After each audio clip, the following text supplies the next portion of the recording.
मैं डॉक्टर भामा अग्रवाल आपके अपने यूट्यूब चैनल पर आपका स्वागत करती हूँ, अभिनंदन करती हूँ। आइए प्यारे बच्चों, आज हम नई कविता के जाने माने सुप्रसिद्ध कवि श्री लीलाधर जगुड़ी जी द्वारा रचित कविता स्वतंत्र जुबान का अध्ययन करते हैं। यह कविता कवि के भावों को, विचारों को इस प्रकार प्रकट कर रही है कि समाज की एक अत्यंत विचारशील विचारधारा का उद्घाटन करती है। यहाँ कवि कहते हैं कि प्रत्येक व्यक्ति के पास उसकी अपनी एक स्वतंत्र वाणी है, अर्थात वो स्वतंत्रता पूर्वक बोलने के लिए अधिकार रखता है, मगर वह बोल नहीं पाता क्योंकि उसके व्यवहार और कार्यों में, अर्थात कथनी और करनी में जमीन आसमान का अंतर होता है। इस कारण वह अपनी वाणी को दबाकर रखता है और सत्य बोलने से डरता है, क्योंकि उसे मालूम है कि यदि वह सत्य बोलेगा तो इस व्यवस्था में कहीं न कहीं कोई न कोई झंझट, कोई मुश्किल, कोई परेशानी उसके लिए खड़ी हो जानी है। हम इस सत्य को जानते हैं और कहा भी गया है, ट्रुथ इज ऑलवेज बिटर। सत्य हमेशा चुभता है और इसी चुभन से दूसरों को बचाने के लिए और प्रतिक्रिया स्वरूप अपने लिए निर्मित होने वाले कष्ट से खुद को बचाने के लिए व्यक्ति वाणी तो रखता है, मगर न वो स्वतंत्र है और न वो सत्य बोलने की ताकत रखती है। कवि यह बात भी स्वीकार करते हैं कि जब जब व्यक्ति झूठ बोलता है, उसकी आत्मा उसे कचोटती है, उसका मन उसे प्रतिपल चिंतित रखता है, बार बार उसकी अंतर आत्मा उसे सत्य बोलने के लिए प्रेरित करती है, मगर आदमी ऐसा नहीं करता। मैं और एक आदमी हमेशा साथ साथ रहते थे, एक दूसरे के प्रति मित्रता के भाव का प्रदर्शन करते थे, लेकिन हृदय में वो मैत्री भाव नहीं था। इसीलिए एक दूसरे की हम जासूसी करते रहते थे, ताकि हम राज होने के कारण वह मेरे किसी राज को खोल ना दे और मैं उसके राज को कहीं कह ना दूं। इसलिए एक दिन ऐसा हुआ कि कवि के सारे अपराध, सारे दोष, क्योंकि वह आदमी जानता था, धीरे धीरे उसके शरीर में प्रवेश कर गए, उसके शरीर में जाकर बस गए, अर्थात साझीदार होने के कारण उन दोषों को उसने भी अपने लिए स्वीकार कर लिया और वह कभी भी कवि की कायरता को या कवि के दोषों का उल्लेख नहीं करता था, क्योंकि उसे डर था कि कहीं कवि मुकर ना जाए, अर्थात कोई उसी पर यह प्रश्न न उठा दे कि यदि उसे सारे दोषों का पता था तो वह चुप क्यों था, उनका साझेदार वह भी है। यदि उसने चुप्पी को धारण किया है तो निश्चय ही वो इन अपराध और इन पाप दोनों का बराबर का हिस्सेदार है। एक बार वह व्यक्ति कवि से इन विषयों में बात भी करना चाहता है, परंतु उसकी वाणी उसका साथ नहीं देती और वह अपने मन के डर के कारण सत्य नहीं बोल पाता और जानबूझकर उन सब विषयों से अनजान बन जाता है, क्योंकि अगर वह प्रश्न करता है तो स्वयं भी उन सब मामलों में दोषी पाता है। जब उस व्यक्ति के समक्ष अनेक प्रश्न उपस्थित होते हैं तो वह, अर्थात उसकी अंतरात्मा, उसे सत्य बोलने के लिए प्रेरित करती है, मगर वह कोई उत्तर उनका नहीं देता है। जब कवि भी उसकी जासूसी करने लगा, तो उस व्यक्ति ने एक रात उठकर चुपचाप अपने मन के सारे प्रश्नों को लोगों के कानों तक पहुंचा दिया। परंतु समाज के लोग तो पहले ही अनेक सवालों से इस प्रकार घिरे थे कि वो उन्हें अच्छी प्रकार सुन और समझ नहीं पाए। फिर भी लोगों ने मन ही मन विचार करते हुए उन प्रश्नों पर फुसफुसाहट शुरू कर दी, और धीरे धीरे वह सारे सवाल पूरे नगर के सवाल बन गए, जिसके कारण चारों ओर इन अफवाहों के कारण चारों ओर संदेह और शंका का वातावरण तैयार हो गया। उस व्यक्ति ने स्वयं यह महसूस किया कि इन सवालों के कारण वह और कवि दोनों बेचैन हैं। इसलिए वह व्यक्ति चुपचाप उठा, मगर वह व्यक्ति चुप रहा, क्योंकि उसे डर था कि कहीं इस घटना का सारा आरोप उसके ऊपर ना आ जाए। पहले से ही अनेक ऐसे विषय और कारण थे जिसके कारण उसकी आवाज दबी हुई थी, अर्थात सत्य कहने से डरती थी। कवि सोचता है कि हर व्यक्ति के पास उसकी एक स्वतंत्र वाणी होनी चाहिए, ताकि वह निडर होकर, वह निर्भीक होकर अपनी बात सबको कह सके। फिर कवि की आत्मा स्वयं उसे उत्तर देती है कि व्यक्ति स्वतंत्र जुबान लाए तो कहां से लाए, क्योंकि इस समाज में प्रत्येक व्यक्ति कहीं न कहीं थोड़ा या अधिक दोषी अवश्य है। सभी जुबानें कहीं न कहीं दबी हुई हैं। इसलिए कवि ने और कवि के उस साथी आदमी ने कभी भी स्वतंत्र जुबान के लिए प्रयास नहीं किया। उस आदमी ने अपना काम निकालने के लिए एक जानवर अर्थात बैल की जुबान को चुन लिया। इस जुबान के द्वारा वह अनेक लोगों को हानि पहुंचाकर बैल की भांति सब तहस नहस कर देना चाहता था, सब मिटा देना चाहता। अर्थात वह अपने सब विरोधियों को सींग पर उठाकर हवा में उछालना चाहता था, उन्हें खाइयों में गिराना चाहता था, उन्हें अड़ंगा डालकर यानी पांव अड़ाकर मारना चाहता था, गिराना चाहता था। और वह अनेकों के सामने गंदगी फैलाना चाहता था, ताकि वह समाज को अपनी अंतर आत्मा को महसूस होने वाली बुराई का परिचय दे सके। और वह जानवर की भांति अपनी जीभ से चारों ओर जो संदेह और शंका का वातावरण उसने बनाया था, उसे वो चाट जाना चाहता था, परंतु वह कुछ नहीं कर पाया। कवि ने अनुभव किया कि उसने स्वतंत्रता प्राप्ति के लिए अर्थात स्वतंत्र रूप से अपनी बात कहने के लिए जानवर की जुबान तो लगा ली है, लेकिन वो जुबान भी उसका साथ नहीं दे रही है, वो भी सड़ी हुई है, अर्थात उसमें भी अनेक दुर्भाव हैं, दोष हैं, और वह अच्छाई की बजाय बुराई फैलाने लगी। और इस प्रकार उस व्यक्ति को और कवि को प्रश्नों की इस धुंध ने व्याकुल कर दिया, बेचैन कर दिया।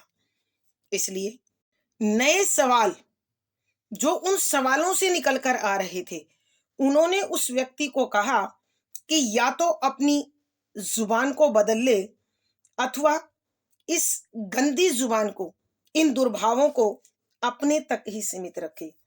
कुछ लोगों ने तो यह भी कहा कि इस व्यक्ति की कथनी और करनी में अंतर है।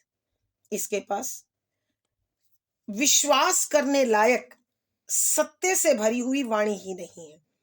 अर्थात समाज के लोग कहने लगे कि यह दूषित मनोवृत्ति के कारण यहां वहां मुंह मारता फिरता है, अर्थात अनावश्यक रूप से दूसरों की जासूसी करता है और सच्ची झूठी बातों को यहां वहां फैलाता है, अफवाहों को जन्म देता है।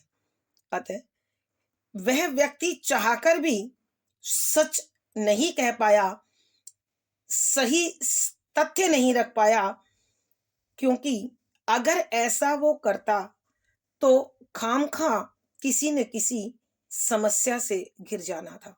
एक दिन वह व्यक्ति कवि के पास आकर कहने लगा कि लगता है आजकल समाज में सब सच बोलना बंद कर चुके हैं, क्योंकि सत्य अनेक मुसीबतों का निमंत्रण बन जाता है। अब प्रश्न यह है कि आज हमें यह जानना बहुत जरूरी है कि हमारी सत्य से भरी असली जुबान कहाँ खो गई है। इसलिए कवि उसे समझाते हुए बोले कि आज सन 1974 है और 1947 में भी कोई अंतर नहीं था। अर्थात यहाँ कवि राजनीति पर करारा व्यंग कर रहे हैं कि जिस समय देश स्वतंत्र हुआ तो देश की स्थिति और राजतंत्र उस समय भी विषमता से भरे हुए थे, और आज जब 47-74 बन चुका है तो भी स्थितियां ज्यों की त्यों बनी हुई हैं। बस फर्क इतना आया है कि 47 में 4 बाईं ओर और 7 दाईं ओर था, और अब 7 बाईं ओर और 4 दाईं ओर है। अर्थात कवि के कहने का भाव यह है कि सत्ता किसी भी पार्टी के हाथ में रहे, राजनेता कोई भी हो, स्वतंत्र और असली जुबान पर हमेशा ताला जड़ देती है।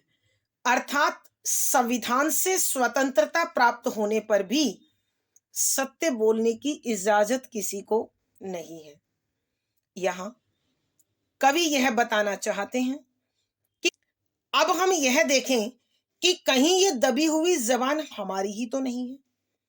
यदि यही सत्य है, यह बात अच्छी प्रकार से समझ लेनी चाहिए कि हमारे पास इस दबी जुबान के साथ जीने के अलावा कोई और रास्ता नहीं है, कोई और समाधान नहीं है।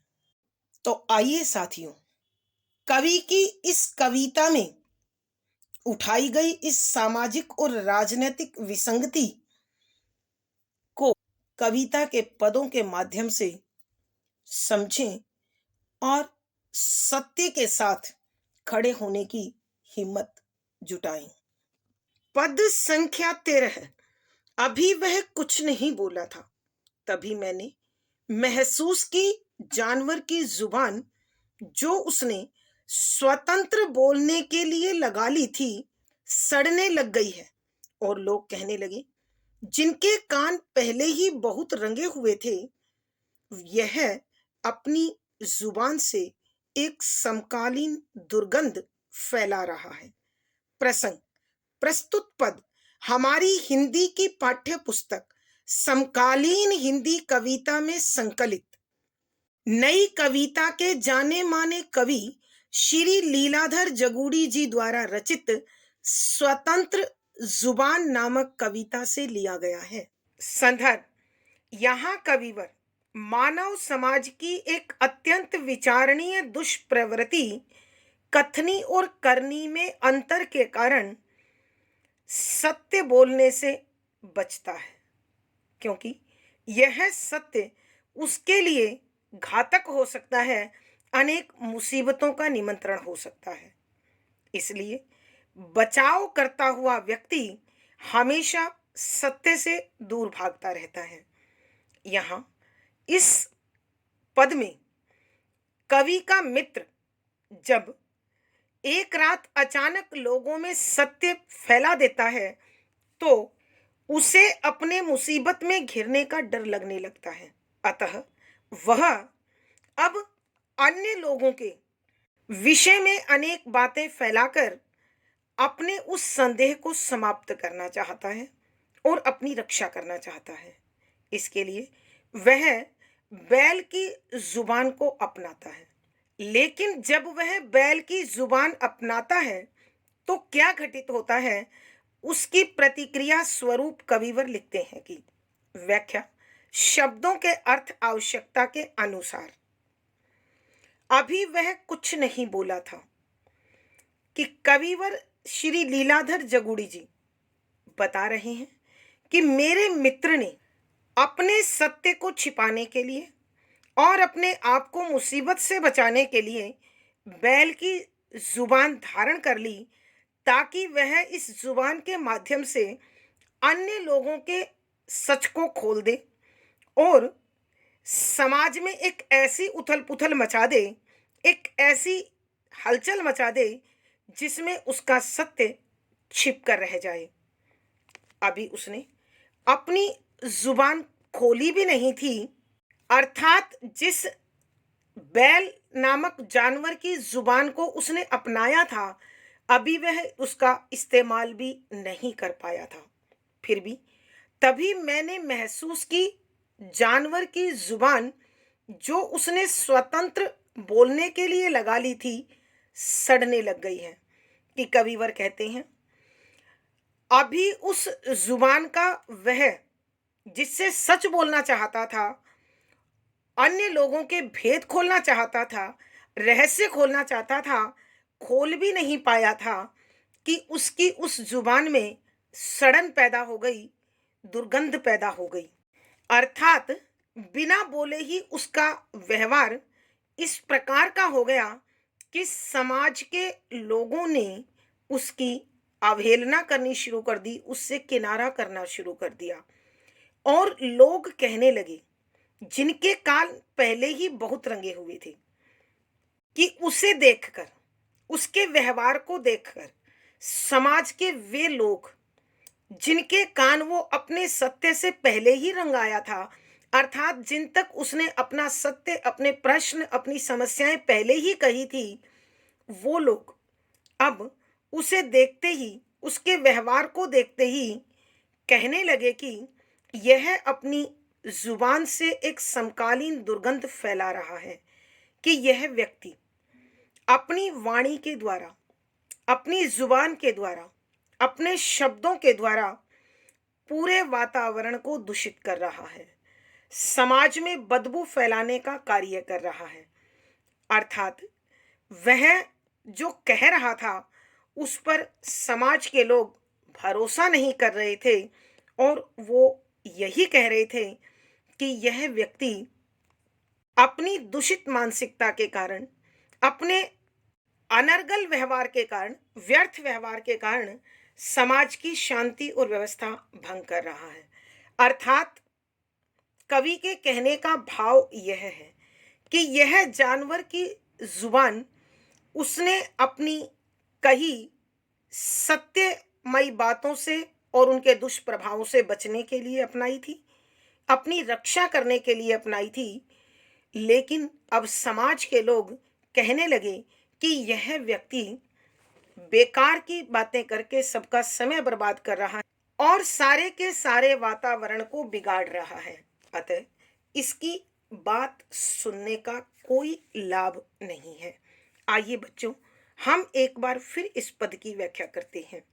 यहाँ कविवर लीलाधर जगुड़ी जी उस घटना की प्रतिक्रिया स्वरूप कहते हैं कि जिसमें उनके साथी व्यक्ति ने सत्य बोलने के लिए, स्वतंत्रता पूर्वक बोलने के लिए बैल नामक जानवर की जुबान को अपना लिया था, मगर अभी वह कुछ भी नहीं कह पाया था। उसने अपनी जुबान से कुछ भी नहीं कहा था, लेकिन वह जुबान गलने लग गई, सड़ने लग गई। कहने का भाव यह है कि उसके द्वारा जो व्यवहार किया जा रहा था, जो उसका आचरण था, वह समाज के लोगों के द्वारा असह्य हो रहा था। अतः उन्होंने उससे किनारा किया, उसकी अवहेलना की। और लोग कहने लगे, जिनके कान पहले ही बहुत रंगे हुए थे, यह अपनी जुबान से एक समकालीन दुर्गंध फैला रहा है।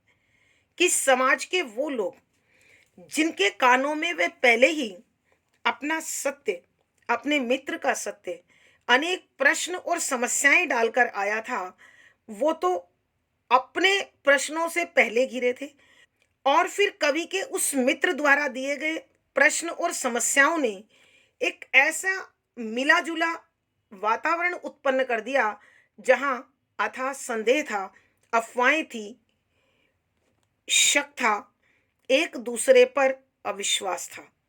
अतः इस अविश्वासमय वातावरण में, इस संदेह के वातावरण में, वो लोग कवि के उस मित्र को कहने लगे कि वह वातावरण को दूषित कर रहा है। इसलिए सब लोग उससे अपना बचाव करते हुए बोले, यह अपनी जुबान से एक समकालीन दुर्गंध फैला रहा है।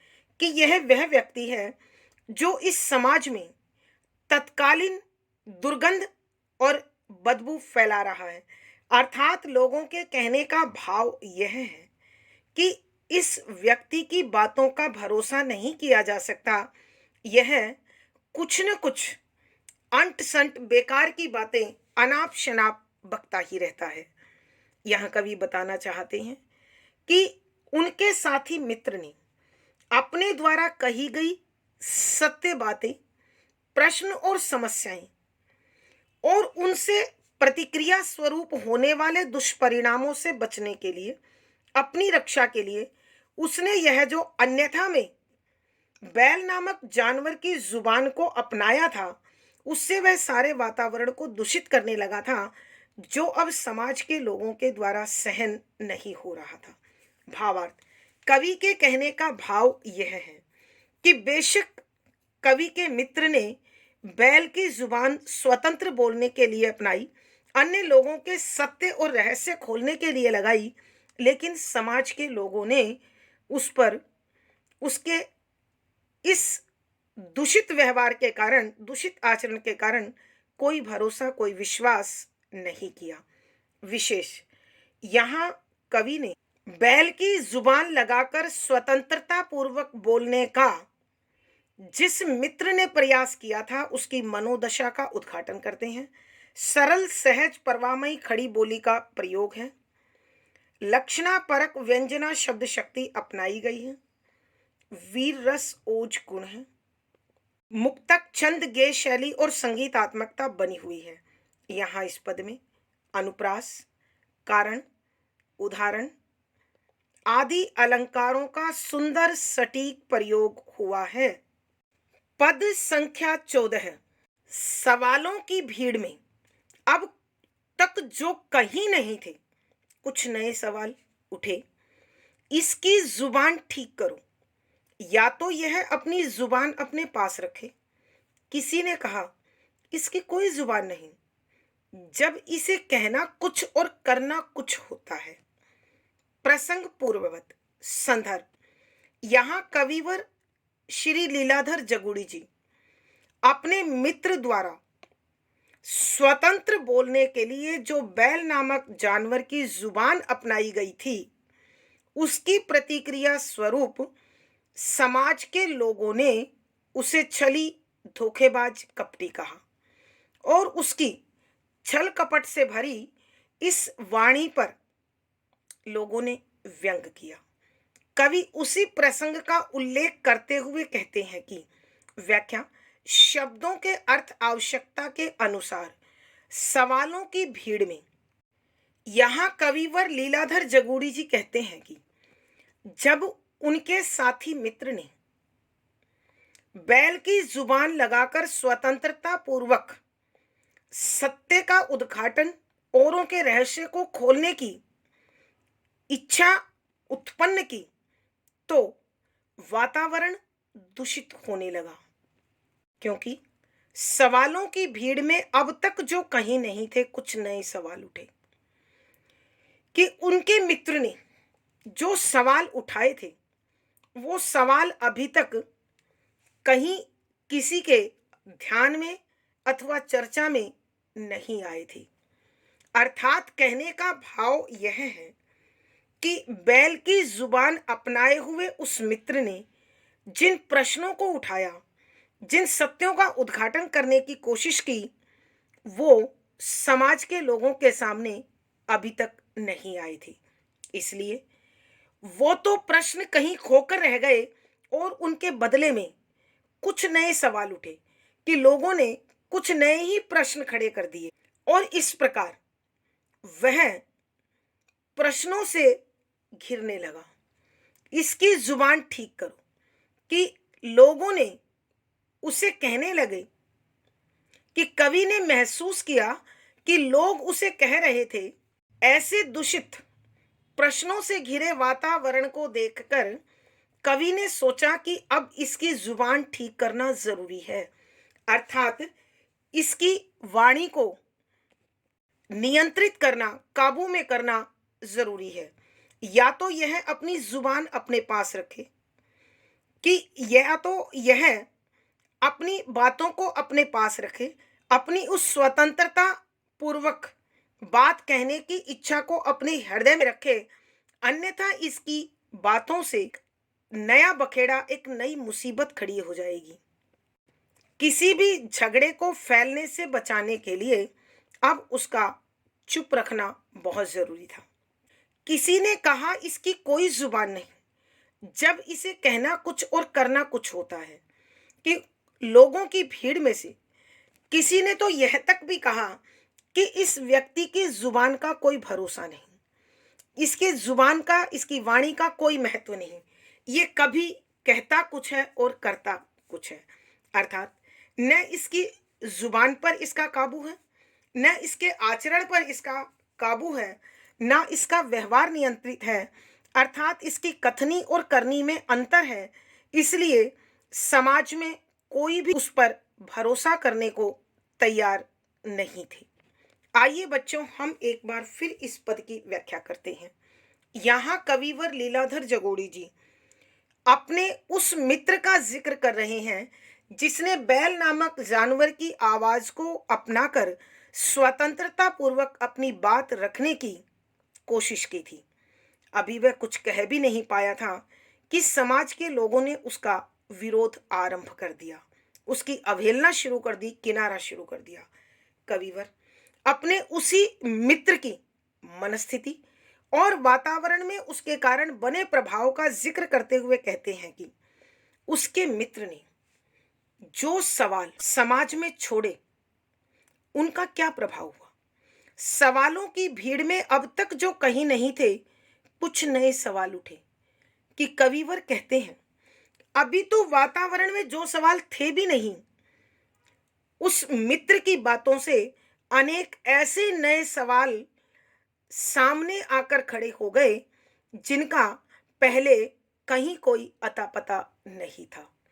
अर्थात कवि के मित्र द्वारा कही जाने वाली बातों को लोगों ने अन्यथा में लिया, अनाप शनाप में लिया और वो उन पर भरोसा करने की बजाय अन्य और प्रश्नों को उठाकर उस व्यक्ति के समक्ष खड़े हो गए।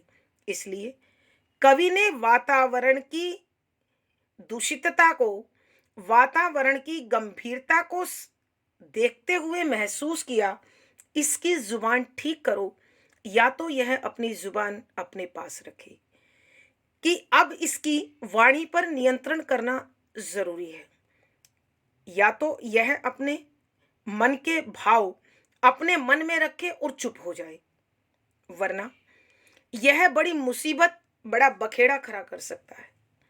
और यदि इस प्रकार वातावरण में झगड़ा उत्पन्न हुआ, इस प्रकार वातावरण में तनाव उत्पन्न हुआ, तो वह समाज के लिए उचित नहीं होगा। अतः कवि उस स्थिति को काबू में करने की कोशिश करने लगे। किसी ने कहा इसकी कोई जुबान नहीं, जब इसे कहना कुछ और करना कुछ होता है। कि कवि कहते हैं उसकी उस बैल की जुबान की प्रतिक्रिया स्वरूप समाज में कुछ लोग उसे कहने लगे कि इसकी जुबान का कोई भरोसा नहीं है, यह विश्वास के काबिल व्यक्ति नहीं है, यह कभी कुछ और कभी कुछ कहता है, अर्थात यह यूं ही अनाप शनाप अंट संट बकता रहता है।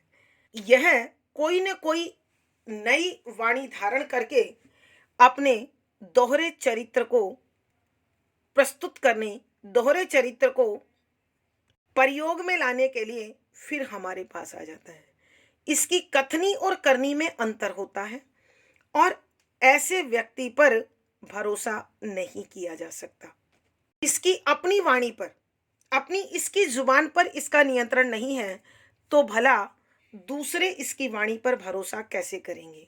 भावार्थ, कवि के कहने का भाव यह है कि कवि के मित्र के द्वारा बैल नामक जानवर की वाणी को अपनाया जाना, उसकी जुबान को अपनाया जाना, उसकी अस्थिर मति का, उसकी भ्रमित बुद्धि का प्रमाण था। इसीलिए कवि उस पर व्यंग कर रहे हैं, अर्थात कवि समाज के उस वर्ग पर व्यंग कर रहे हैं जो अपने दोहरे व्यवहार को छिपाने के लिए समय समय पर रंग बदलता रहता है। विशेष यहाँ कवि अस्थिर बुद्धि वाले, अनियंत्रित वाणी वाले व्यक्तियों पर करारा व्यंग करते हैं। सरल सहज साहित्यिक खड़ी बोली का प्रयोग है, लक्षणा परक व्यंजना का खुलकर प्रयोग हुआ है, शांत रस प्रसाद गुण है, मुक्तक छंद गेय शैली और संगीतात्मकता बनी हुई है। यहाँ इस पद में अनुप्रास, मानवीकरण, भ्रांतिमान आदि अलंकारों का सुंदर सटीक प्रयोग हुआ है। पद संख्या 15। तो यह इसी तरह अपनी जुबान बदल लेता है, मतलब कि इधर भी चरता है उधर भी चरता है, अपनी सड़ी हुई स्वतंत्र जुबान को लेकर। फिर वह उठ नहीं सका और असली जुबान से कुछ कह नहीं सकता था, इसलिए कि खामो खाम क्यों फंसा जाए। प्रसंग पूर्ववत। संदर्भ, यहाँ कविवर श्री लीलाधर जगुड़ी जी मनुष्य की दुष्प्रवृत्ति कथनी और करनी में अंतर के कारण जो वह सत्य से बचता फिरता है, यहाँ कवि ऐसे ही चरित्रों पर व्यंग कर रहे हैं। कवि के साथी मित्र ने बैल की जुबान अपनाकर स्वतंत्रता पूर्वक बोलने की कोशिश की, जिसके कारण जो वातावरण उत्पन्न हुआ, कवि उसका उद्घाटन करते हुए लिखते हैं कि व्याख्या शब्दों के अर्थ आवश्यकता के अनुसार। यहाँ कविवर बताते हैं, जब कवि के साथी ने बैल नामक जानवर की जुबान को अपनाकर स्वतंत्रता पूर्वक सत्य बोलने की कोशिश की और अन्य लोगों के रहस्य खोलने की आवश्यकता समझी, ताकि वह अपने सत्य के कारण मुसीबत से बच जाए, तो समाज के लोगों ने उसका भरोसा नहीं किया और दूषित होते वातावरण को काबू में करने के लिए कवि ने उस व्यक्ति को चुप कराना उचित समझा। ऐसे समय में लोगों की क्या प्रतिक्रिया हुई, उसका वर्णन किया है कवि ने। कहते हैं कि तो यह इसी तरह अपनी जुबान बदल लेता है कि समाज के लोग उस पर अविश्वास करते हुए, अपना भरोसा उसे न देते हुए कहने लगे कि इसकी जुबान की कोई कीमत नहीं है, इसकी जुबान बेकाबू है, कि जब इसे कहना कुछ और करना कुछ होता है तो यह इसी तरह किसी न किसी अन्य जीव की जुबान को अपना लेता है। अर्थात कवि के कहने का भाव यह है कि जब जब इसे अपना स्वार्थ सिद्ध करना होता है, अपने आप को मुसीबत से निकालना होता है, तो यह तुरंत रंग बदलकर बुरी बातें करने लगता है। इसीलिए समाज के लोग कहने लगे, मतलब कि इधर भी चरता है उधर भी चरता है, कि यह अन्य अन्य जुबानों को धारण कर दोनों तरफ की बातें कहता है। तो ऐसे व्यवहार वाले व्यक्ति पर कोई भरोसा नहीं किया जा सकता वो व्यक्ति विश्वास के काबिल नहीं होता जो अपनी जुबान पर स्थिर नहीं रहता है। और जब प्रतिक्रिया स्वरूप समाज के लोगों ने कहा कि इसकी स्वतंत्र जबान सारे वातावरण को दूषित कर रही है, दुर्गंधमय बना रही है, तो वह अपनी सड़ी हुई स्वतंत्र जुबान को लेकर फिर वह उठ नहीं सका। कि उसकी स्वतंत्र जुबान जो सड़ चुकी थी, अर्थात समाज के लोग उस पर भरोसा नहीं कर रहे थे। यहाँ कविवर बताते हैं कि जब समाज में अपने लिए विरुद्ध प्रतिक्रिया को उसने देखा, तो अपनी उस स्वतंत्र जुबान को, जो पूरे वातावरण को दुर्गंधित और दूषित बना रही थी, उस स्वतंत्र जुबान को लेकर वह उठ नहीं सका। अर्थात उसमें इतना अब आत्मविश्वास नहीं था कि वह उठकर अपनी बात अथवा दूसरों के रहस्य लोगों के समक्ष रख पाए, और असली जुबान से कुछ कह नहीं सकता था। कि जो उसकी वास्तविक जुबान थी, वह उसी के मुसीबत से तो बचना चाहता था, इसलिए अब वह अपनी असली जुबान से भी कुछ कहने की क्षमता में नहीं था, क्योंकि वह जानता था कि अब उसकी जुबान पर कोई भरोसा नहीं करेगा, और अपनी पहली वाली बातों को कहकर वह उस झंझट को, उस मुसीबत को, उस जटिलता को और बढ़ाना नहीं चाहता था। इसलिए कि खामो खाम क्यों फंसा जाए, अब उसने चुप रहना ही उचित समझा, क्योंकि वह पहले ही इतना कुछ कह चुका था जिसके कारण समाज में वो अपमानित और अविश्वसनीय बन चुका था। इसलिए अब वह बेकार के बखेड़े से बचने के लिए, झंझट से बचने के लिए, आलोचना से बचने के लिए, विरोध से बचने के लिए वहां से चुपचाप चला गया। आइए बच्चों, एक बार फिर इस पद की व्याख्या करते हैं।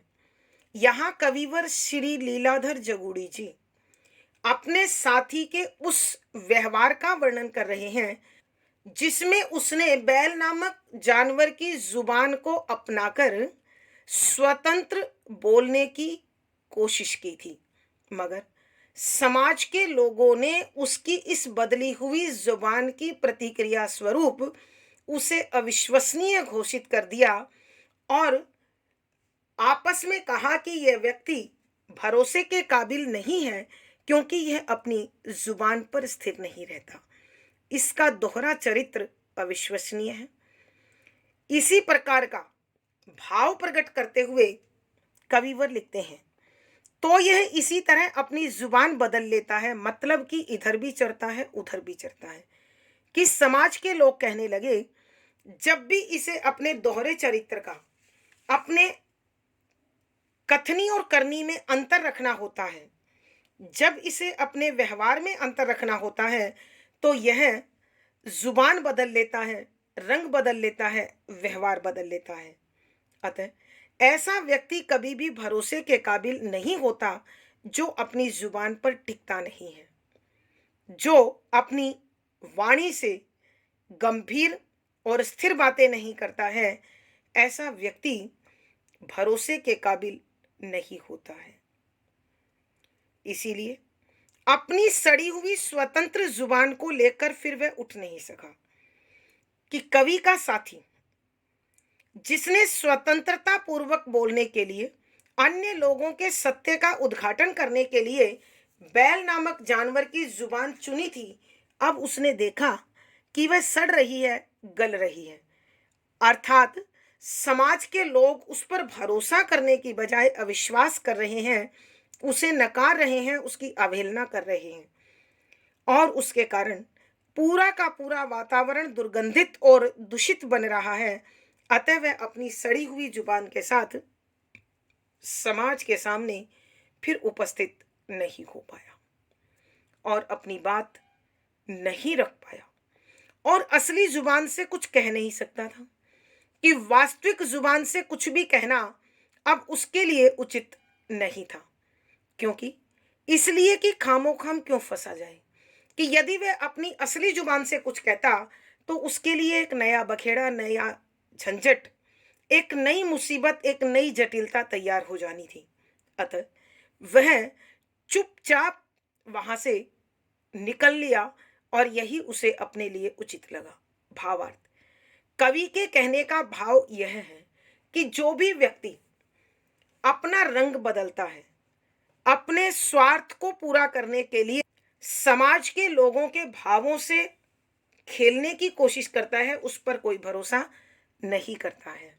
विशेष यहाँ कवि ने वर्तमान दौर के उस यथार्थ को चित्रित किया है जिसके कारण व्यक्ति चाहकर भी सत्य नहीं बोल पाता है।